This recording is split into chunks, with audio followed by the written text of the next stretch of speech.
Hey, everybody, welcome back to the Paid Search Podcast. My name is Jason Rothman. As always, I'm joined by the great Chris Schaefer. Chris, how's it going today? I'm doing good, Jason. I'm Great. happy to be here. Jason, I don't know if you can hear them. There's people banging on the door outside, wanting us, begging us to listen and answer their questions. And I always like these episodes. They're fun. There's not a whole lot of opportunity for two guys nestled in their homes in the Midwest to hear from people around the world about their questions. It's a fun time. I enjoy it. Yeah, well, I'm glad you're here, Chris. I'm glad I'm here. We're going to do the Q&A today. Lots of good questions, lots of questions about match types, lots of questions about negative keywords, Mm-hmm. single keyword ad groups, because we're still doing that, and e-commerce and also lead generation. Lead generation. So, Chris, it's good to see you. And why don't you tell Yeah. us about Optio, and then we'll get right into the episode. Yeah, I want to tell you guys, if you have not heard the news, Optio is growing. They are adding to the amazing tool belt that you can add to your system. So, Optio is an online Google Ads management software. And just last week, I demoed an amazing new tool to help you write ad copy, create all kinds of creative headlines, and do it in a way that you've never done it before, very quickly, to do it in bulk in a very creative way. You're going to love this tool. You're going to love the entire tool, the whole tool, from ad copy creation to bid management to giving you alerts about how your campaign is running, whether you're running one big campaign or a bunch of smaller campaigns. Those sleepless nights of trying to remember, did I turn that ad off? Why is my campaign failing? Why is it going so well right now? What am I missing? What do I need to expand upon? What do I need to scale? These types of things can be answered with this amazing tool. It's an analytical tool specifically for Google Ads. That's why you're hearing about it here. They are a wonderful sponsor of the show. They help keep this show going. Give them a look. You can try the entire system for free for 8 weeks, 2 months for free. If you go to optio.com/PSP, the link is in the description, whether you're listening on the podcast or watching on YouTube. Click that link, use the little chat box, and tell them, hey, I heard about your amazing tool on the Paid Search podcast. Can I try it for 2 months? And they'll let you do it.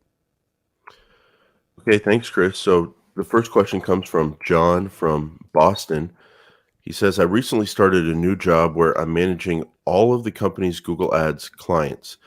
There was a common theme I noticed with all of them in that the previous managers had put the same keywords in different ad groups of the same campaign, only breaking them out by match type.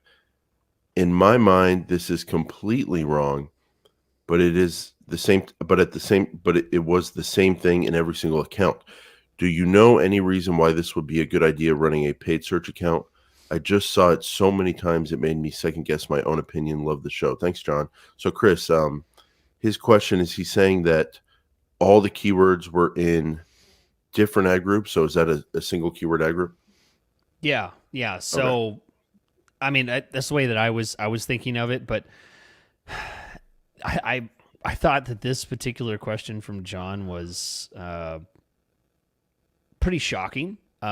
Jason, it's probably not shocking to you or I as much as it is to other people that listen to the show and understand the details, the minutia that goes in Google Ads. About the things that you do in Google Ads make a difference and can echo in the performance of the campaign. And I thought it was pretty crazy. That we see such a perfect example here of having such a obvious example of cannibalization happening. And I thought it'd be a good discussion point for cannibalization and having keywords in single ad groups and repeating over and over in the account. And the whole thing I wanted to point out here is that the reason I think that this happens, why someone would think it'd be a good idea, perhaps why they're thinking that it's a good idea is they think, well, I'm not getting as much traffic on this one. If I put it in this ad group and give it more budget, maybe I'll get a click here when this one isn't showing up. Maybe I'll target in a different way. Maybe I'll add this match type over here and this match type over here, and maybe I'll get more traction doing it that way. And the fact is, it's not. It doesn't work that way. It's not going to be efficient. And a campaign, in my opinion, is being more destructive than it is being helpful in following this kind of format and breaking out by match type and having, a single keyword in one ad group and repeated across different campaigns. It's such a bad idea. Yeah, and the kind of deceptive thing about it is you can get fine results with it potentially, because Yeah, that's true. if you have good keywords, you could show up on good searches and then you get good results. But I think the bigger problem with single keyword ad groups for me is what happens going forward. How do you manage the account going forward? So it just leads to a lot of silliness. Like if you get a phrase match keyword and that keyword's in one ad group that's just phrase match, and then you look at the search terms from that and there's some like search terms that you want to add as exact keywords, it just brings on a huge mess, and it just wastes a ton of time. And you're not doing what you think you're doing, because they're showing your searches on all different ad groups that somewhat match that search.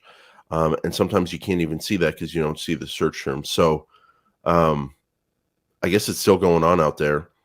But what would you do if you were sitting with a bunch of those accounts, Chris? Would you keep managing them and refine them over time, or would you kind of?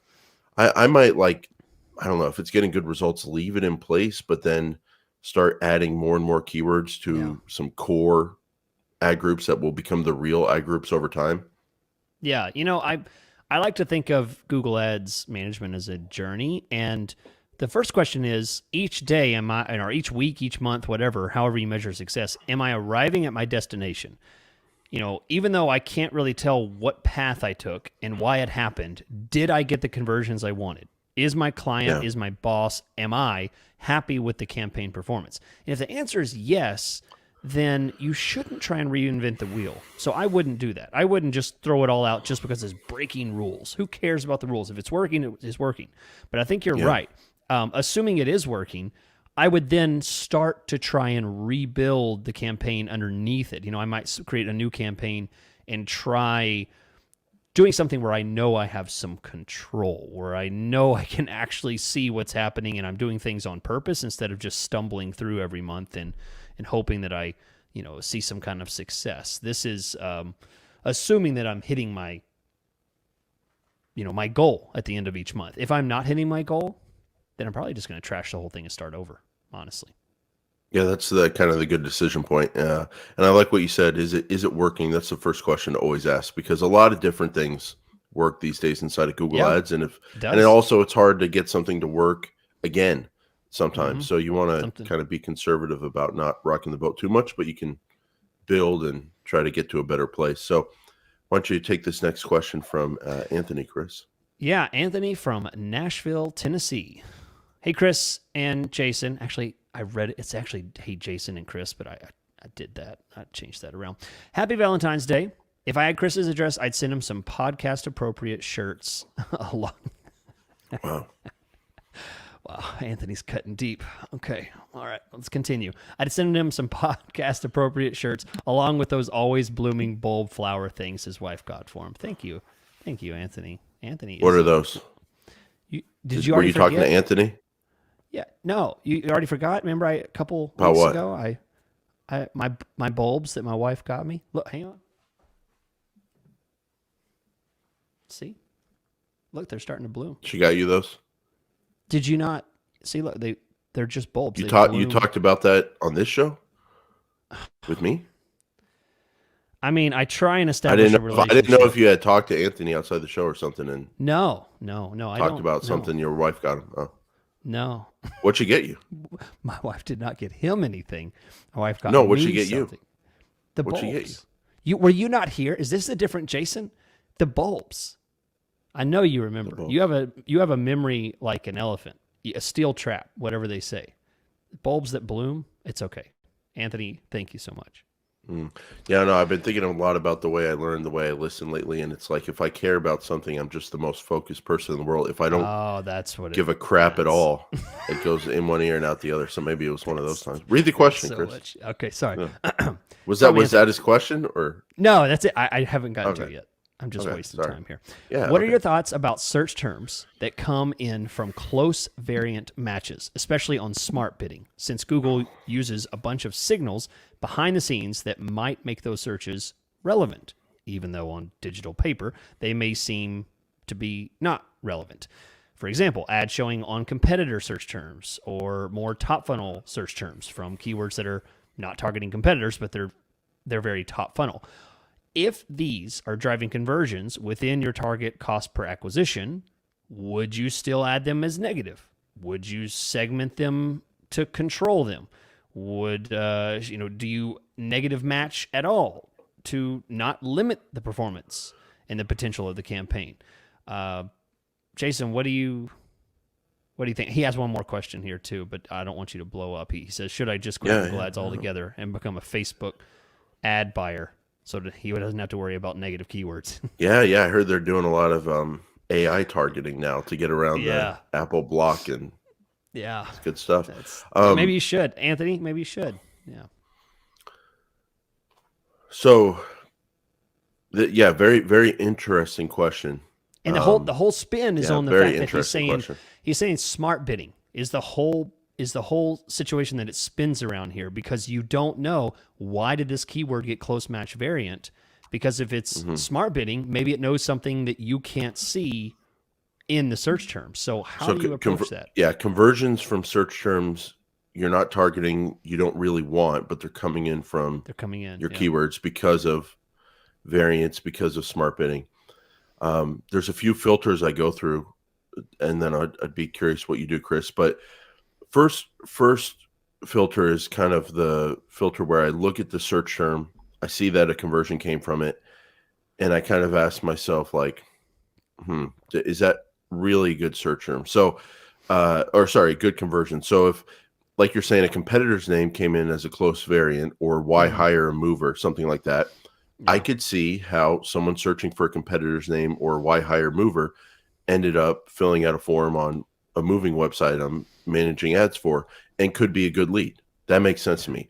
But if Yeah. someone did a search like moving on song lyrics, and I see a conversion in there, there there's no there's no way that the smart bidding found the right person, or that that person decided they needed a mover, or the odds are just so low that like that search term doesn't make sense at all. So I add that search term as a negative. Yeah. But the borderline stuff, the top funnel stuff, the competitor stuff, if I'm doing, whether I'm doing smart bidding or not, um, if I'm focused on conversions and I'm confident in my conversions, I'm hesitant to add those borderline search terms as negatives, because Google knows more about the user.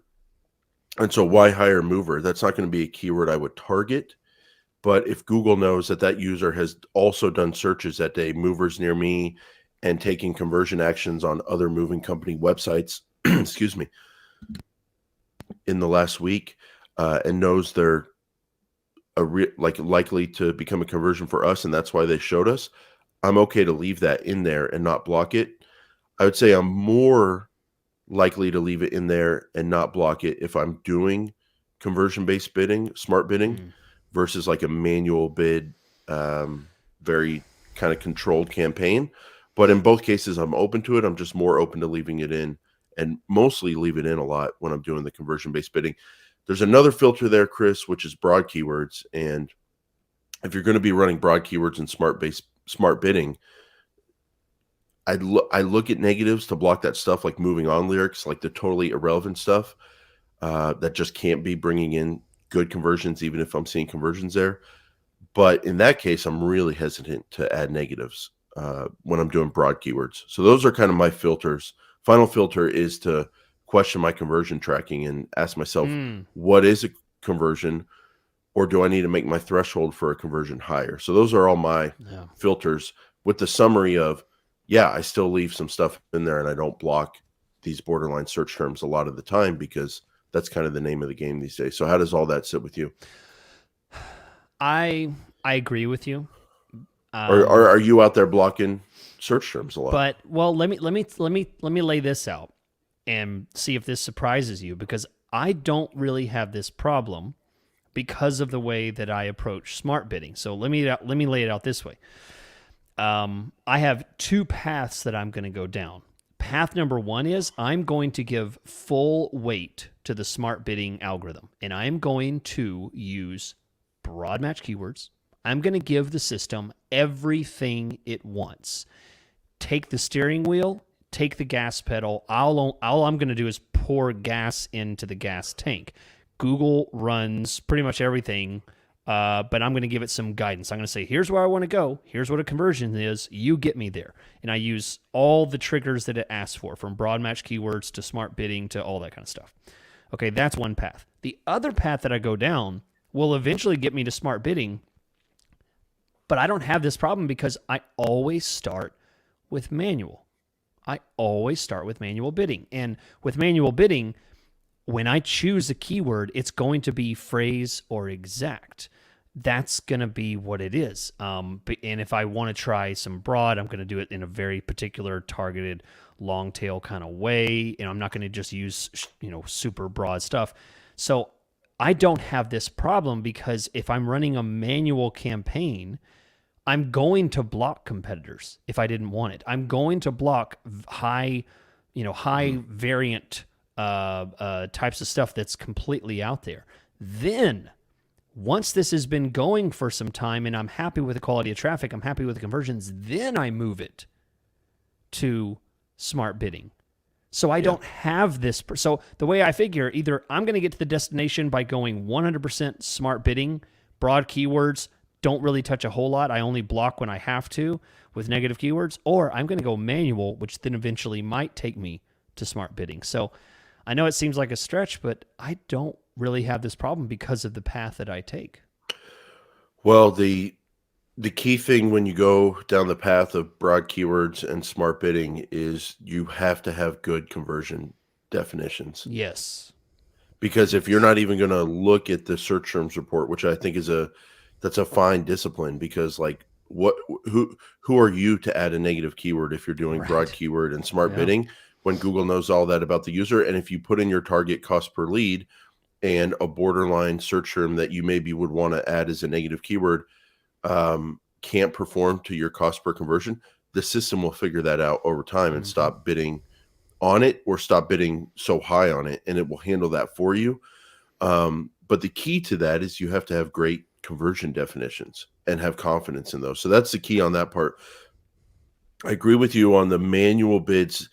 Very much tends to lean itself towards, you're going to have clean search terms anyway, because you're doing that kind of, I say old school, and I do it all the time too, so it's not a negative term, because it does work a lot. But that old school approach that we did from, back in the 2000 teens, of like perfect search terms, controlling the bid, and loving that search terms report. The one area I would say there's a gray area here and a difficult situation these days, I'm always saying industry by industry and account by account, because I've seen some industries and accounts in recent years where we're doing phrase match and exact match, and we're doing manual bids, and it's an old school approach.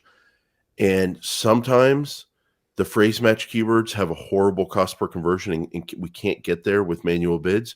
Yeah. Other times the exact match keywords have a horrible cost per conversion. And it's not even like a phrase or exact match thing, because sometimes it's just one or the other that struggles. And we flip on conversion-based bidding, and it works a lot better than manual bids, even though it's the same kind of phrase match or exact match keywords. And I've seen situations where target CPA bidding saved phrase match, and I've seen it where it saved exact match. And that's the gray area where it's like the spooky, weird area where you're doing the same keywords that the Google system is doing, but their bidding actually can get you the conversions, and the search terms look the same, the keywords look the same, cost per click looks the same, positions look the same, but what they know about those users are able to get the conversions. Have you seen those gray area spots like that where you flip on conversion based bidding, and it all of a sudden starts working for phrase and exact. Yeah, it I don't talk about it much because it sometimes, I mean, it's in it's a wonderful feeling to see it happen, but it's infuriating that it did happen. It's kind of the secret that managers don't talk about, because it's like, you Are know, you you're not still there, Chris? I mean, this is 2023 now. I mean, at it's this point, I mean, at some point, we got to just get over this and realize what we're dealing it with here. This hurts. thing, It hurts. it is the black box, Yeah. but there's a skill to knowing how to manage the black box and knowing all the Mm, different avenues and knowing what success looks like and knowing what's possible. That's kind of what yeah. I'm focusing on these days. I know you are too. Yeah. Um, I don't think it really hurts anymore. Like, it's just It's good to know that that tool exists. Like, yeah. you do the same keywords, same match type, same search And it terms, and their conversion and based you bidding flip a gets the job switch. done. Yeah. Yeah. Flip a Which switch again and something. shows that how important conversions are these days. Yeah. Yeah. It's yeah, I mean, I absolutely register with you. I totally agree. And I love this question because it gets to the meat of, I mean, what Anthony's really asking about here is he wants to know, how much do you try and push back against the black box? And this is such a delicate thing. It's very difficult to know when you're a detriment to the magical black box that can make the whole system work. And when it works, it works. It works wonderfully. Let me ask you one more add on question here. One thing I've been questioning myself on lately is, am I not running enough conversion based bidding and broad match keywords? Because the Mm. conversion based smart bidding works really well these days. I see that. I see that in a lot of my accounts. And then I ask myself, should I just copy this campaign and set up the broad keyword version of this campaign and run it as long as I have confidence in my conversions? Have not been doing that much lately because we're spending the full budget on phrase and exact, whether we're doing manual or automated bids, and it's working fine. So I kind of don't, I really ask myself, should I add a bunch of broad keywords? Yeah. Historically, I have not asked myself that, but going forward, I kind of feel like that's something I should always be starting out with, should be adding on. How do you, where do smart bidding plus broad keywords come into play for you? Is that a standard? Are you doing it a lot? Do you feel like you should be doing it more like I do? What's Um, going on with you with that? no, I do not do it a lot. Absolutely not. The amount of smart bidding, giving Google full control and discretion on the matching and the bids and stuff. That's not something I do at all. It's nowhere near majority. Hmm. And the times that I do it, it's tough to explain exactly when I decide to do it, but it's usually when I have a feeling that there's something here, and it's an industry that Google knows well. For example, I was working with a financial company, and they wanted Hmm. cost per acquisition that was about 10 times lower than what I was getting with my manual. And you're probably That, looking at like position data of like 50%, yeah, 40% number one, and you're like, hey, this is kind of yeah. what it takes to bid here. I'm like, I'm getting exactly what you guys do. It's 100. And they were like, no, in order to make this work, it needs to be 10 times lower. I'm getting Hmm. 300. You need to get 30. You need to get $15 a lead. And I'm like, no, there's no way. So the only way that I was able to achieve that was ditching my entire campaign, like you talked about, copy and paste, change it all to broad, smart bidding. I already had conversions. We already had proper signals in the campaign to give Google the right idea. But yeah, I mean, that's the time that I did it, and it worked phenomenally well. But when it doesn't work, is when you pick the wrong kind of industry and you do it the wrong way. I mean, that's a great topic of, when should you switch to smart bidding? We could do a whole discussion on that. Yeah, industry by industry, it's interesting you mentioned that, because the word industry, because that's what I'm seeing as well. Like sometimes Yes, the stuff works amazing, yes. sometimes the manual stuff works amazing. It's kind of, you got to take You it you you got to have a account gut by that account. that gut feeling sometimes that's hard to explain. Yeah, well, let's take another one from uh, Anthony here from Nashville. Hey, Jason and Chris, do you feel phrase and exact match keywords are still even worth running when they can be variant matched? So this is kind of Mm, a extension of the previous question. yeah. you run an exact match. You run a phrase match keyword. You show up on you get search terms from these exact searches. You run exact. They're pretty different sometimes, the search terms that you can get versus the word. Do you feel like there's still a place for both of them in your accounts, Chris? Um, I I really do. I still, and some people, you know, might think that uh, smart bidding and broad keywords are the only way to go. But just like, this is the same Anthony, I assume. There's probably more than one Anthony in Nashville, but he got another question in here. And, so I assume that Anthony's referring to smart bidding and the fact that you don't really need phrase and exact with smart bidding. But I'll tell you, as I said previously, I do a lot of manual. And when it comes to manual, all three match types have their own value. Exact match, phrase, and broad all have their purpose, and I absolutely think that they still have a place. They're still extremely valuable, even though they get close variant. And if you train the system the right way, if you use themed ad groups and good ad copy with a good landing page, all linear and pointed towards the same theme, you won't have issue with bad close variants. It won't happen. With enough negative keywords, a few negative keywords, bam, it's going to snap in and Google's going to get it and you're going to get the traffic that you want. Yeah, and there's also, you still have to think about the keyword itself. Like there's a huge difference between the word movers phrase match and the word office moving companies near me phrase match. Yeah. Yep. And the kind of variants you'll show up on those. So that all that stuff still matters. And I always like exact match keywords. Like I think I'll always like those because you get to know basically what the person is searching for. And if you have a longer term like that, you're not going to be showing up on stuff that's too different. But phrase match is also super important. So I'm still there on all three match types and using them the ways I want to use them. And then also using phrase and exact a lot. So that's what I'm doing. Let's take one more here, Chris. I'm going to have you read it. Let's go ahead and jump down to the RSA question. And I'm sorry, I'm going to read that for you. You read it for me. I'm sorry, because I want to read the e-commerce ones for you after the break. Yeah. Okay, so this one is from Dean from Israel. He says, "Hey, I've been listening to your podcast for a while, and I've gained a lot of ideas on how to better manage my account." Well, thank you, Dean. Glad to help. Ever since Google Ads removed expanded text ads and started pushing more aggressively towards responsive search ads, I've lost any way to analyze whether or not a specific asset in my responsive search ad is working. I wanted to know if you guys have any creative ways to check if new assets improve KPIs or not. Jason, Dean's got a tall order. How can he check RSAs? How can he check responsive search ads to see if they're working or not?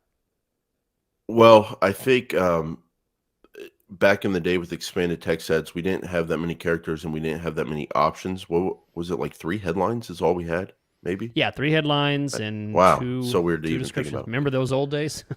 So those were impactful. Anytime you put in a new headline, super impactful because there's only 3 of them.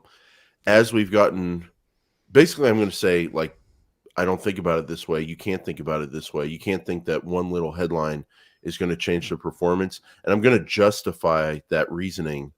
Not that I have to, but I'm going to justify it based on the fact that now there's 15 headlines. So they don't give you data on the individual ones, basically, especially like with click-through rate. Yes, you can look at that asset report and see which ones get the good score or that kind of thing. But you're not going to be able to see like, oh, I added this headline, I added this description. How is my conversion rate doing? How did my impression count jump, which we talked about last week, which is a big deal with responsive search ads. So because there's more in there, because we don't get as much data on them, I don't think about it that way. I think about it as the overall responsive search ad itself. We haven't really talked this way about responsive search ads, Chris, but I would say your responsibility as a Google Ads manager is to create a great ad, and every headline, every description needs to be great. There shouldn't be a question of, will this thing work or will that work? Or what if I pin this in position 2? How will that affect it? That's not greatness. The overall ad needs to be completely great. Every part of it needs to be great. because when it's great overall, Google will do things with it, mix and match it and all that, find the right combinations to show. And like we talked about last week, show you on more searches, get you more leads, Yeah. get you that lower cost per click, get you the better cost per conversion, more conversions, more volume, more leads. The goal of the campaign, more leads and better leads. Do you think that bar that I'm setting is too high? Do you think I'm being too tough on managers out there? Or is this the only way to approach responsive search ads, that every part of it needs to be great and every part of it needs to fit in and Yeah. work together? I completely agree. I completely agree. And I might even take it a step further to say, Dean, if you are obsessing over individual headlines, and tell me if I'm stepping too far here, Too Jason. far. You don't know if he's obsessing. That's a Okay. strong word. If you're I would say worried, I'm gonna go even farther by saying, oh, if you're even thinking about headlines thinking. on an individual basis, that's the point. You got Yeah. to stop thinking about this as Stop. a Yeah, I think sum you're of overdoing parts it. and just one big part. I think you're over managing your ad copy if you are even thinking about, I wonder if this affected my overall CTR. You can't. You're asking questions that are fruitless. You cannot figure that out. All you can look at now is, as you said, Jason, you can look at, does Google like this headline more than others? Does it have a better rating? And you can look at, is it showing the combination with that headline more as far as impressions go? And the fact is, you can't even see that metric beyond just a month to month. You can check to see how it did in January. You can see how it did in February. You can't check to see how it did 2 weeks ago. You can't check to see how it did yesterday. You can only see in a month to month range, which is, we found out recently, Google's even taken historical numbers away. You're only going to be able to see it for a limited amount of time before they take those numbers away, as far as the number of impressions that you get on different ad combinations. So Yeah. it's stop it. Stop So it. yeah, so the way to think about it is just the whole ad needs to be great, and you still write it in individual parts, like this headline, that headline, and just ask yourself, is this a great headline? So you need calls to action. You need unique benefits that you're offering the search users for that advertiser. You need some kind of keyword usage. And each time you make one version of those headlines, make sure it's great. And and if you're not getting a good score, that's kind of a big clue to me. You need that good or excellent, whatever the top two scores are on the ad copy. Mm-hmm. And if you're just kind of like thinking, I'm bidding the right amount, I like my positions, I'm being aggressive, I just know there's more I could be showing on. I'm just missing a lot due to ad rank. That might be a time to create a second responsive search ad and see if you can increase the impressions you're showing on. So that's the way we think about responsive search ads. Chris, let's take a break here, and we'll get back with some heavy e-commerce talk after the break. Welcome back. We have some more juicy answers to some great questions from listeners around the world. Before we get there, I want to tell you about Optio. They are here, and they are a powerful tool. If you're not using it, you're really missing out. This is an amazing tool, a special offer exclusively from us. This is no offer you get. Don't sign up for Optio without getting 2 months for free. You're going to keep it because you're going to love this tool. You're going to love the amazing power of this tool, how it makes you feel so much better about your management, and your clients are going to notice it. Your boss is going to notice it. It really lifts the performance of your campaign. And if it doesn't, what you lose? You lose nothing. You got 2 months to try this for free, but I guarantee you it is. It's a wonderful tool. You can try it at optio.com/PSP. Okay, thanks, Chris. Let's take this question here from Super Mario. Yeah. From Portugal. Hi, guys. Amazing podcast, amazing vibe, amazing jokes, a really great show to follow. I have a question regarding Performance Max campaigns. I use them only with shopping feeds, since if we give them other assets, we just make the black box bigger. With this in mind, when, for example, a clothing jewelry brand starts a discount campaign for some products, let's say 50 products of a catalog of 500. How should we manage that? Should we create a new Performance Max campaign to promote just those 50 products, even if the discount campaign is time limited? Or should we continue to use the original Performance Max campaign and just add new asset groups with those specific discounted products and lift the budget? Once again, thank you for all the good tips. So, Chris, Performance Yeah. Max and e-commerce, how do you feel about all that? Yeah, so great question, Mario, and I'm so glad that you mentioned the limited time aspect. So my first thought was, yeah, absolutely. Add, if you want to create something different, maybe you have some products that perhaps you want to give more budget to, maybe have some different assets that are assigned to these products. Then great, that could be important. But the fact that you mentioned limited time, if you're going to run something that's, going to run for a couple weeks, I'll tell you what, Performance Max campaigns really Mm. shouldn't be touched or modified in anything, close to like 2 weeks. I mean, if you're making changes, multiple times a week, more often than once a week, or, even 2 weeks is usually what they talk about, like a 14-day time period to let the thing sit and see what it can do, give it time, then I think your best option here is to modify your current Performance Max campaign and see what you can get done with that. Now, Super Mario here, you are already giving up a lot of control. So I don't want you to try and use Performance Max to kind of create a system where you think you have control on, targeting certain things with, you want to try and push certain things. If you want to do that, then you need to create a shopping campaign or a search campaign where you actually have control and you can make adjustments and push things a certain way. But for something like this, where you're allowing the system to have control, you relinquish the ability to have finite control over your search terms and spending and bids and all of that kind of stuff, then I think if you're comfortable with that, then just add to your current Performance Max campaign. That's probably the best thing to do, because short-term Performance Max is not really a winning combination. Yeah, I think that's a good take there, Chris. Let's follow this up. I got another e-commerce question for you from Super Super Mario. Mario. Yeah, same Probably one. the same guy. Probably. Probably You from never know. Portugal. Yeah.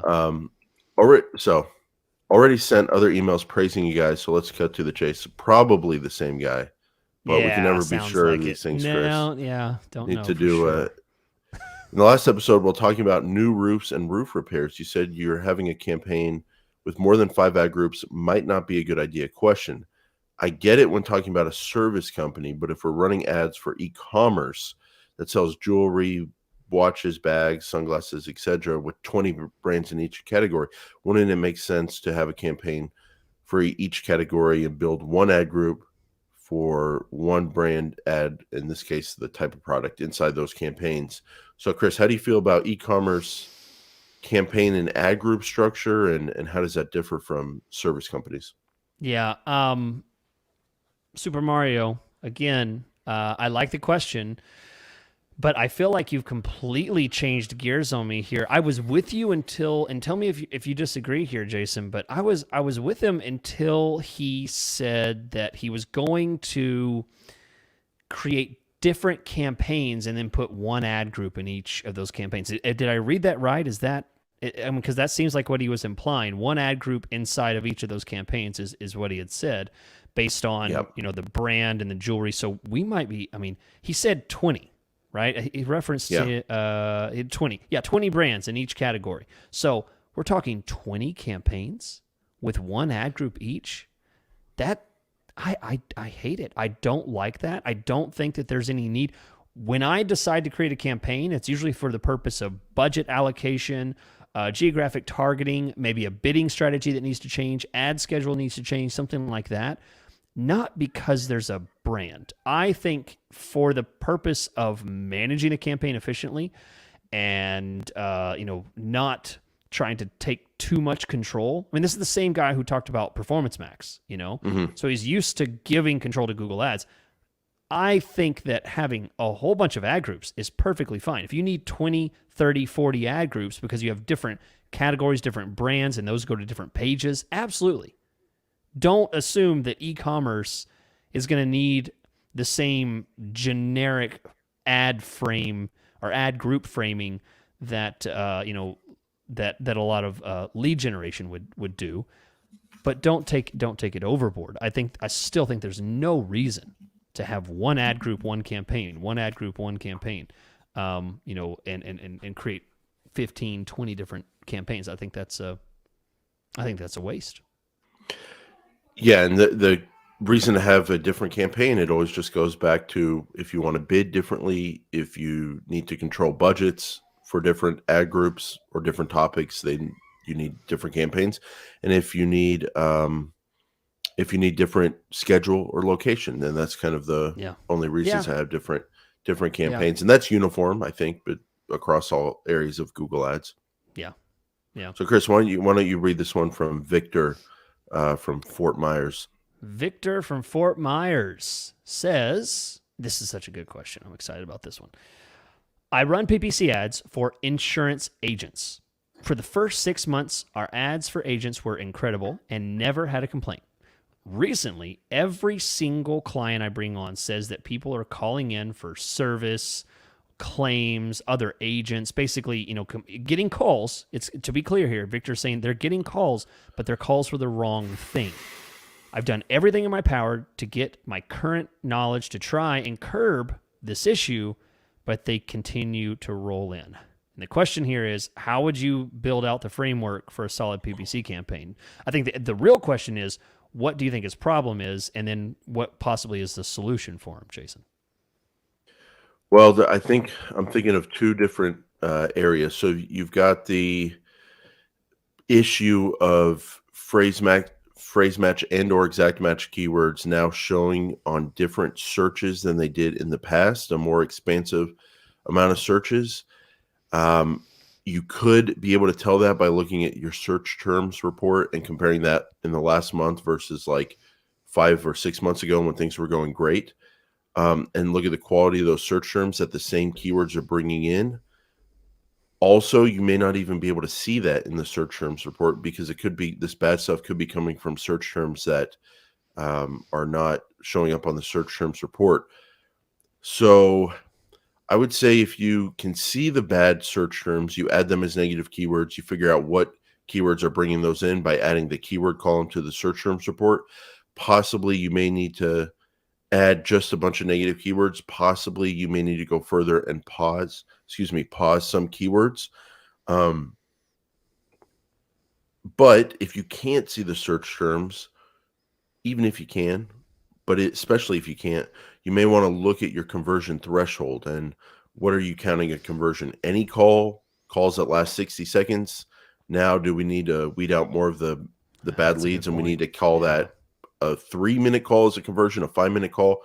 So I'd be looking at the search terms, see if we can see bad search terms there. If we can, what keywords are bringing them in? Do we need to pause keywords if we can see that? But if we can't see that, and also even if we can, let's also review this conversions and see if we need to increase that threshold to make sure a conversion is actually quality. Is there anything else you can do there, Chris?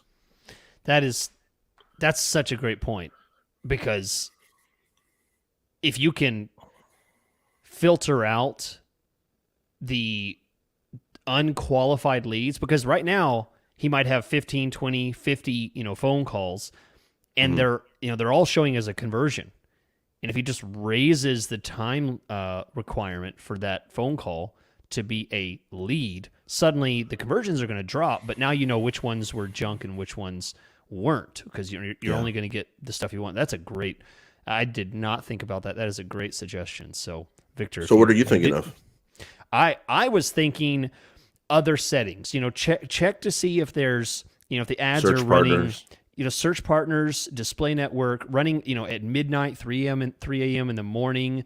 Make sure that you don't have the geographic targeting allowing people outside of your geographic area to show up, or you might be getting stuff, that's bringing people in that you don't want to show for. Yeah. in general, just make sure the entire campaign is as tight as you can make it, because these little leaks can lead to, especially search partners, I find, you just get a whole lot of, junk stuff sometimes that you can't see. You don't see it in search terms. And especially, as Jason said, if the conversions is the same, whether it's a junk call or a legit call, you're definitely not going to be able to see it. So that'd be my suggestion. Just tighten it up wherever you can, as much as you can.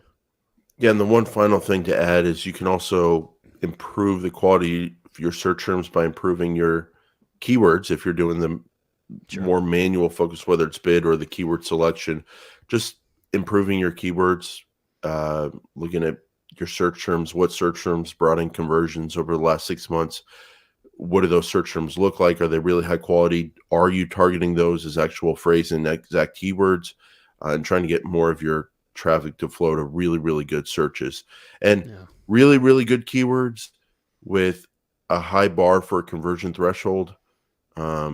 You should be able to clean that up. Yeah. May not get the cost per lead you want, Yeah. but you can at least clean up the quality. Jason, I'll So take this last one. Yeah, go ahead and read this from Cody. Yeah. So Cody from London, which is in the United Kingdom. Hi, my name is Cody. I'm 17 years old, and I live in England. I'm new to Google Ads, but I'm eager to learn all there is to know about PPC. But I'm unsure where to start and wondered, if you had to learn Google Ads all over again, how would you do it and where would you start? Thank you so much. So I put this question in here, Jason, because I love it. We got the next generation. Once you and I are just gumming on our pudding, we're remembering the old days of Google Ads. This is the next generation. We need to help Cody. Do you have any advice? Well, where I learned a lot, and probably a place you can't go wrong, is working for an agency. I was working for a digital marketing agency, web design company, and we started doing Google Ads, and I got paid to sit there, Chris, and read documents and read Google Ad Help and work on campaigns and that sort of thing, and was getting paid to do it. And I learned a lot, like a lot, and you're doing it all day. And you have and there's people no you can pressure. ask questions to.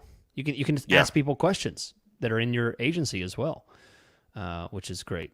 So yeah, that's great advice. And I also worked at first I started in-house with a company, kind of learning on my own. I took a seminar in my area that somebody was doing. Actually, you may have heard of him, Brad Geddes.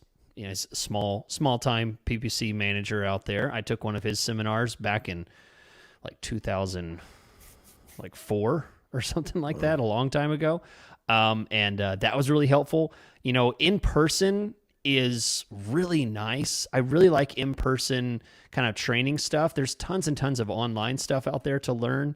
Obviously, Paid Search Podcast is you're in a good place already, but in person is great because not only can you just get that one-to-one kind of instruction, but you'll meet other people out there as well, and there's a certain amount of energy, because Google Ads a lot of times can be a very lonely kind of business. Whether you're working in an agency or not, you're still responsible for your campaigns and you're kind of on your own here.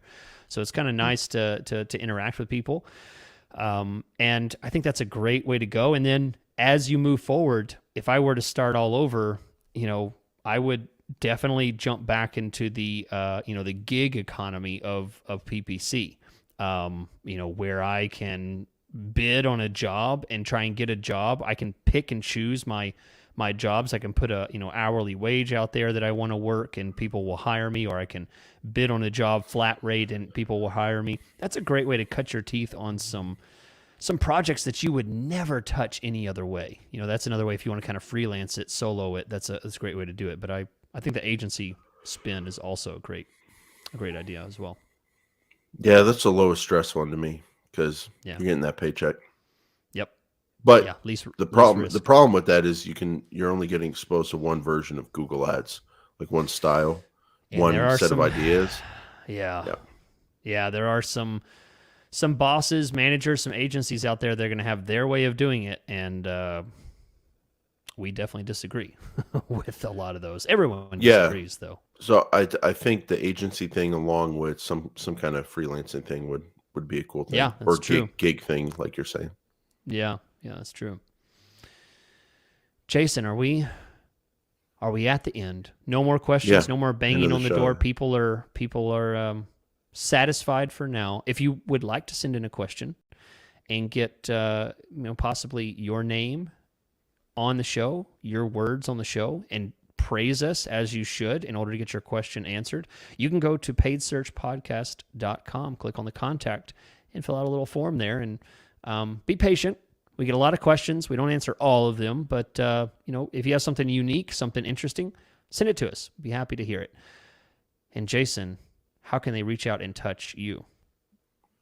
Yeah, I'm at rothmanppc.com, and Chris, let everyone know where you're at. I'm at chrisschaefer.com. You can find Okay, me great. there for management and consulting. Okay, Chris, I will see you next week. Hey, have a great week, okay, buddy? Thank you so much. Thank you so much.